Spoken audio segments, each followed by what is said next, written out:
Welcome to Seeker Challenge Daily Reading with She the Seeker Ministries, where we equip women to sit at the feet of Jesus. We are so excited about this Seeker Challenge as we invite you to allow the Lord's Word to illuminate your heart. So right now, I invite you to open your Bibles or simply listen, and I pray that He speaks to you through His Word.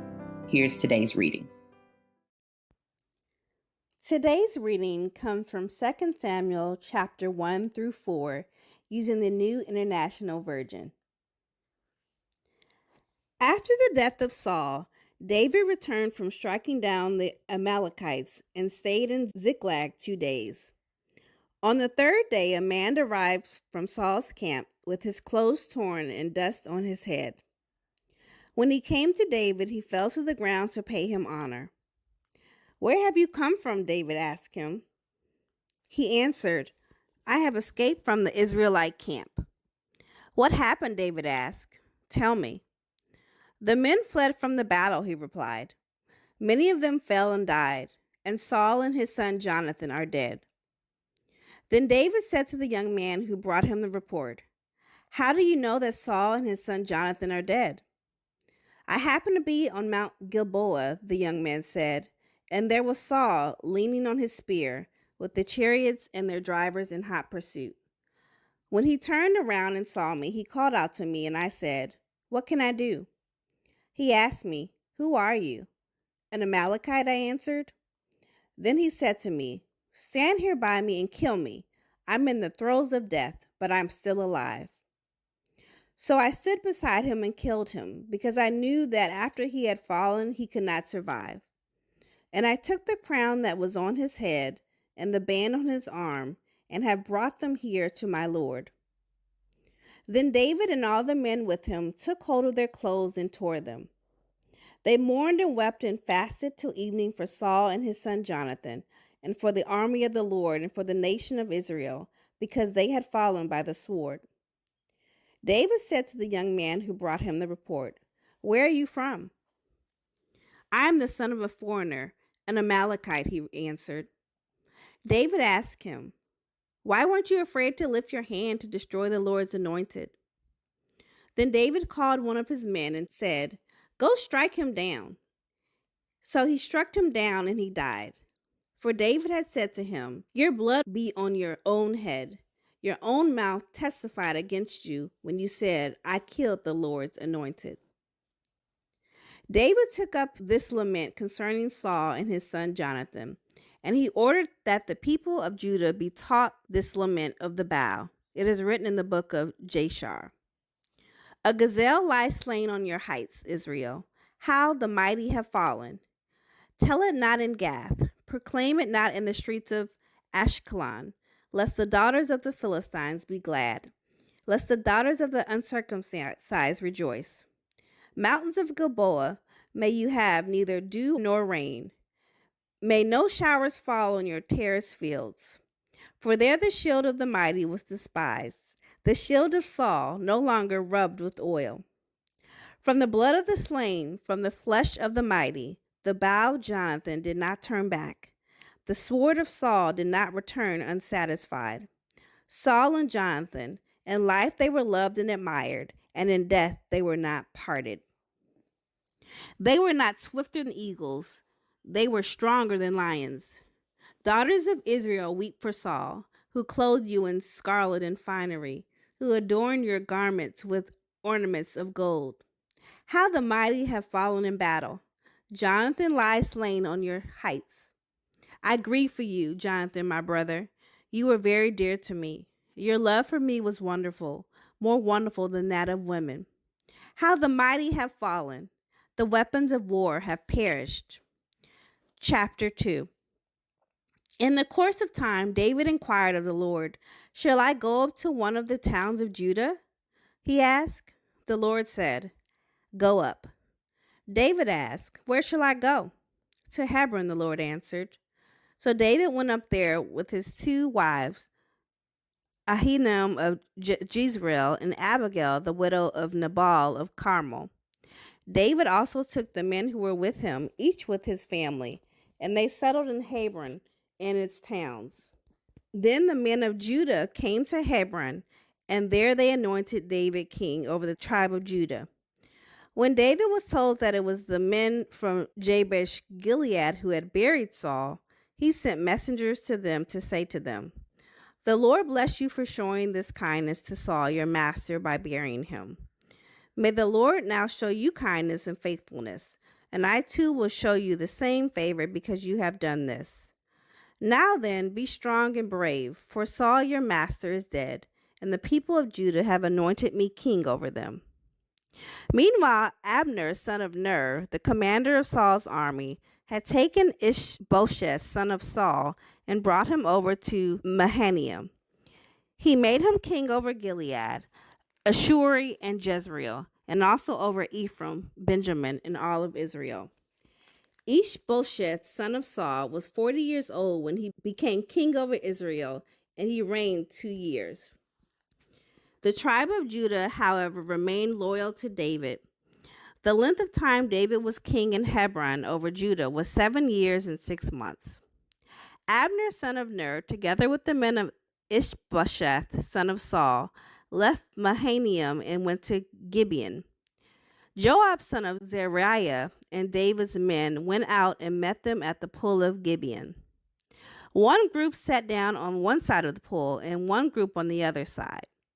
Then Abner said to Joab, "Let's have some of the young men get up and fight hand to hand in front of us." "All right, let them do it," Joab said. So they stood up and were counted off, 12 men for Benjamin and Ishbosheth, son of Saul, and 12 for David. Then each man grabbed his opponent by the head and thrust his dagger into his opponent's side, and they fell down together. So that place in Gibeon was called Helkath Hazaraim.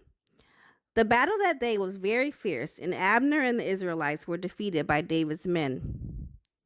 The 3 sons of Zeruiah were there: Joab, Abishai, and Asahel. Now Asahel was as fleet-footed as a wild gazelle. He chased Abner, turning neither to the right nor to the left as he pursued him. Abner looked behind him and asked, "Is that you, Asahel?" "It is," he answered.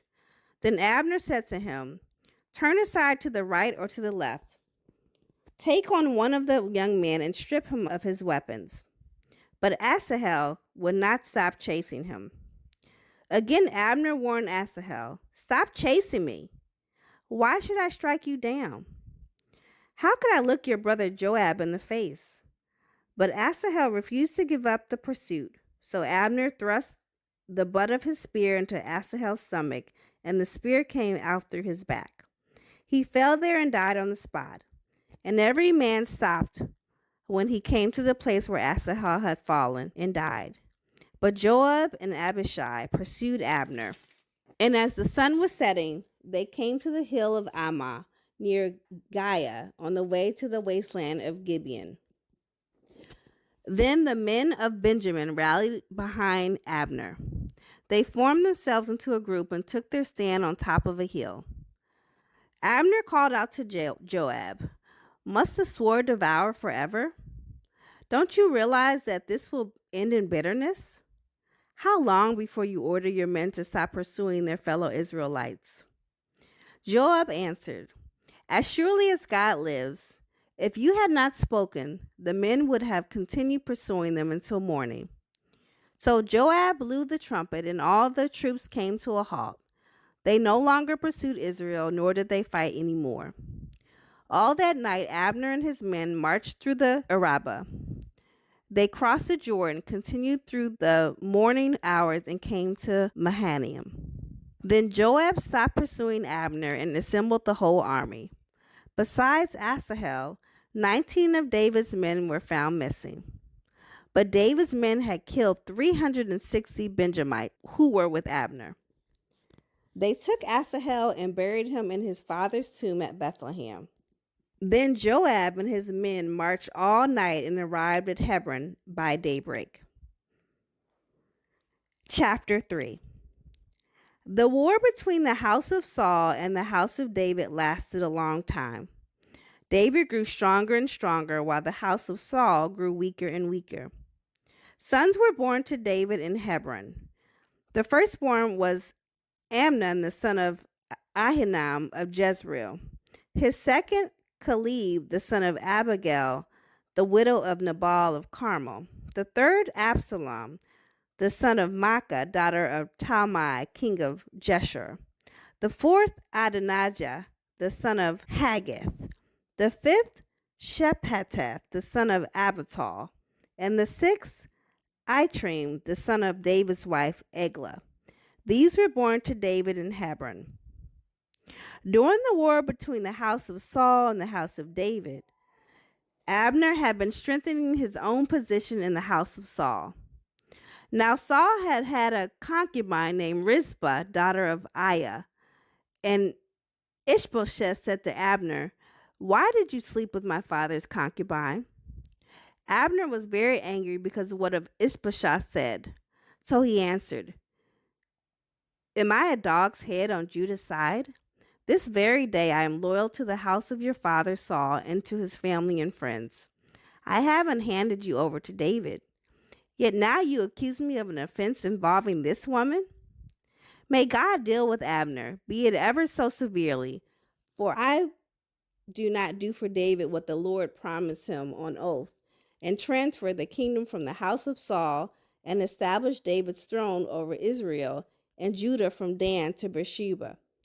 Ishbosheth did not dare to say another word to Abner because he was afraid of him. Then Abner sent messengers on his behalf to say to David, "Whose land is it? Make an agreement with me, and I will help you bring all Israel over to you." "Good," said David. "I will make an agreement with you, but I demand one thing of you. Do not come into my presence unless you bring Michal, daughter of Saul, when you come to see me." Then David sent messengers to Ishbosheth, son of Saul, demanding, "Give me my wife Michal, whom I betrothed to myself for the price of 100 Philistine foreskins." So Ishbosheth gave orders and had her taken away from her husband Paltiel, son of Laish. Her husband, however, went with her, weeping behind her all the way to Bahurim. Then Abner said to him, "Go back home." So he went back. Abner conferred with the elders of Israel and said, "For some time you have wanted to make David your king. Now do it. For the Lord promised David, 'By my servant David I will rescue my people Israel from the hand of the Philistines and from the hand of all their enemies.'" Abner also spoke to the Benjamites in person. Then he went to Hebron to tell David everything that Israel and the whole tribe of Benjamin wanted to do. When Abner, who had 20 men with him, came to David at Hebron, David prepared a feast for him and his men. Then Abner said to David, "Let me go at once and assemble all Israel for my lord the king, so that they may make a covenant with you, and that you may rule over all that your heart desires." So David sent Abner away, and he went in peace. Just then David's men and Joab returned from a raid and brought with them a great deal of plunder. But Abner was no longer with David in Hebron, because David had sent him away, and he had gone in peace. When Joab and all the soldiers with him arrived, he was told that Abner, son of Ner, had come to the king, and that the king had sent him away, and that he had gone in peace. So Joab went to the king and said, "What have you done? Look, Abner came to you. Why did you let him go? Now he is gone. You know Abner, son of Ner. He came to deceive you and observe your movements and find out everything you are doing." Joab then left David and sent messengers after Abner, and they brought him back from the cistern at Sirah. But David did not know it. Now when Abner returned to Hebron, Joab took him aside into an inner chamber, as if to speak with him privately. And there, to avenge the blood of his brother Asahel, Joab stabbed him in the stomach, and he died. Later, when David heard about this, he said, "I and my kingdom are forever innocent before the Lord concerning the blood of Abner, son of Ner." May his blood fall on the head of Joab and on his whole family. May Joab's family never be without someone who has a running sore or leprosy, or who leans on a crutch, or who falls by the sword, or who lacks food. Joab and his brother Abishai murdered Abner because he had killed their brother Asahel in the battle of Gibeon. Then David said to Joab and all the people with him, "Tear your clothes and put on sackcloth and walk in mourning in front of Abner." King David himself walked behind the bier. They buried Abner in Hebron, and the king wept aloud at Abner's tomb. All the people wept also. The king sang this lament for Abner. Should Abner have died as the lawless die? Your hands were not bound, your feet were not fettered. You fell as one falls before the wicked. And all the people wept over him again. Then they all came and urged David to eat something while it was still day. But David took an oath, saying, "May God deal with me, be it ever so severely, if I taste bread or anything else before the sun sets."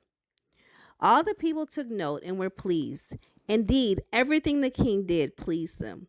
So on that day, all the people there and all Israel knew that the king had no part in the murder of Abner, son of Ner. Then the king said to his men, "Do you not realize that a commander and a great man has fallen in Israel this day? And today, though I am the anointed king, I am weak, and those sons of Zeruiah are too strong for me. May the Lord repay the evildoer according to his evil deeds." Chapter 4. When Ishbosheth, son of Saul, heard that Abner had died in Hebron, he lost courage, and all Israel became alarmed. Now Saul's son had 2 men who were leaders of raiding bands. One was named Baanah and the other Rechab. They were sons of Rimmon the Beerothite from the tribe of Benjamin. Beeroth is considered part of Benjamin because the people of Beeroth fled to Gibeon and have resided there as foreigners to this day. Jonathan, son of Saul, had a son who was lame in both feet. He was 5 years old when the news about Saul and Jonathan came from Jezreel. His nurse picked him up and fled, but as she hurried to leave, he fell and became disabled. His name was Mephibosheth. Now Rechab and Baanah, the sons of Rimmon the Beerothite, set out for the house of Ishbosheth, and they arrived there in the heart of the day while he was taking his noonday rest. They went into the inner part of the house as if to get some wheat, and they stabbed him in the stomach. Then Rechab and his brother Baanah slipped away. They had gone into the house while he was lying on the bed in the bedroom. After they stabbed and killed him, they cut off his head. Taking it with them, they traveled all night by way of the Arabah. They brought the head of Ishbosheth to David at Hebron and said to the king, "Here is the head of Ishbosheth, son of Saul, your enemy, who tried to kill you. This day the Lord has avenged my lord, the king, against Saul and his offspring." David answered Rechab and his brother Baanah, the sons of Rimmon and Beerothite, "As surely as the Lord lives, who has delivered me out of every trouble, when someone told me Saul is dead and thought he was bringing good news, I seized him and put him to death in Ziklag. That was the reward I gave him for his news. How much more when wicked men have killed an innocent man in his own house and on his own bed? Should I not now demand his blood from your hand and rid the earth of you?" So David gave an order to his men, and they killed them. They cut off their heads and feet and hung their bodies by the pool in Hebron. But they took the head of Ishbosheth and buried it in Abner's tomb at Hebron. Let's reflect on these questions together as we discover what the Holy Spirit may be saying through His Word. Number 1, what words, phrases, or things stood out to you? Number 2, what did you notice about God's character, His love, or His ways? And number 3, is there something you currently believe about God, yourself, or others that needs to change based on the truth you heard? I invite you to check out the Bible reading plan through the link. And then remember, until next time, keep sitting at the feet of Jesus and join us as we stay connected to Him together.